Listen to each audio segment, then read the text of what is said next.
Bienvenidos a otro vídeo de física de segundo bachillerato del tema de campo eléctrico. Hoy vamos a tratar dos aspectos muy importantes, el flujo eléctrico y cómo se deriva de la expresión del flujo eléctrico la ley de Gauss. Comenzamos.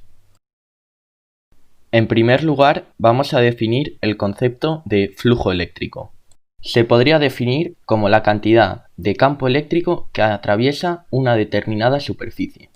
Para simplificar su estudio, vamos a distinguir dos situaciones distintas. Una primera en la que el campo eléctrico será uniforme, es decir, todas las líneas de campo serán paralelas y la superficie que atraviese dicho campo eléctrico sea una superficie plana. En este caso definiremos el flujo eléctrico como el producto escalar del vector campo eléctrico y el vector superficie. Si no sabéis lo que es el vector superficie, es muy sencillo. Es un vector cuyo módulo es el área de una superficie, es perpendicular a esta superficie y su sentido es saliente. Lo del sentido no es muy importante ahora porque lo veremos más adelante, pero quedaros con ello. Ahora vamos a ver gráficamente este concepto de flujo eléctrico. Vamos a suponer dos casos diferentes, que vamos a llamar A y B. En ambos casos la superficie es la misma, por lo que la única diferencia será el campo eléctrico. Podemos observar que el campo eléctrico en el caso B es más intenso que en el caso A, por lo que el flujo en el caso B será mayor que el flujo en A. Ahora imaginemos otro caso. Vamos a centrarnos solo en el que habíamos denominado caso A.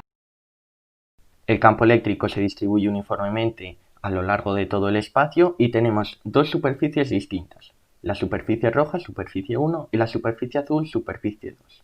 ¿Vale? Aquí sucede lo contrario. El campo eléctrico es el mismo, pero la superficie 2 es mayor que la superficie 1, por lo que el flujo en el caso 2 será mayor que el flujo en el caso 1. Llegado a este punto, resulta evidente que el flujo a través de una superficie será mayor cuantas más líneas de campo eléctrico atraviesen dicha superficie. El segundo caso que vamos a estudiar va a ser aquellos casos en los que el campo eléctrico no es uniforme y tenemos una superficie curva. Tenemos que recurrir en estos casos al cálculo diferencial e integral. El diferencial de flujo será igual al producto escalar del campo eléctrico por el diferencial de superficie. Pasando al otro lado el diferencial como una integral, obtenemos que el flujo será igual a la integral del producto escalar del campo eléctrico por el diferencial de superficie. El flujo con el que trabajaremos en el teorema de Gauss será el flujo a través de una superficie cerrada, por lo que pongo ya la integral en una superficie cerrada para que nos vayamos familiarizando. Por último, veamos las unidades en las que se mide el flujo eléctrico. Tenemos el campo eléctrico que se mide en newton partido coulombio y la superficie que se mide en metro cuadrado, por lo que se medirá en newton por metro cuadrado partido coulombio. Una vez entendido el flujo eléctrico, vamos a ver el teorema de Gauss. Es un teorema muy importante ya que nos permite calcular campos eléctricos en situaciones de diversa geometría, generalmente geometría cilíndrica, esférica o laminar. La expresión general del teorema de Gauss deriva de la expresión del flujo eléctrico. Vamos a ver el flujo eléctrico que genera una carga puntual a través de una esférica con un centro en dicho punto. Recordemos que el flujo eléctrico es la integral del producto escalar del vector campo eléctrico por el diferencial de superficie. Dibujamos una carga cualquiera y el campo eléctrico que genera de forma radial, recordemos.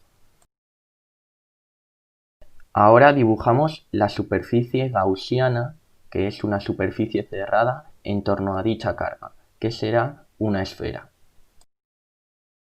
Y es que, como habíamos dicho antes, el teorema de Gauss se centra en el flujo a través de una superficie cerrada o superficie gaussiana.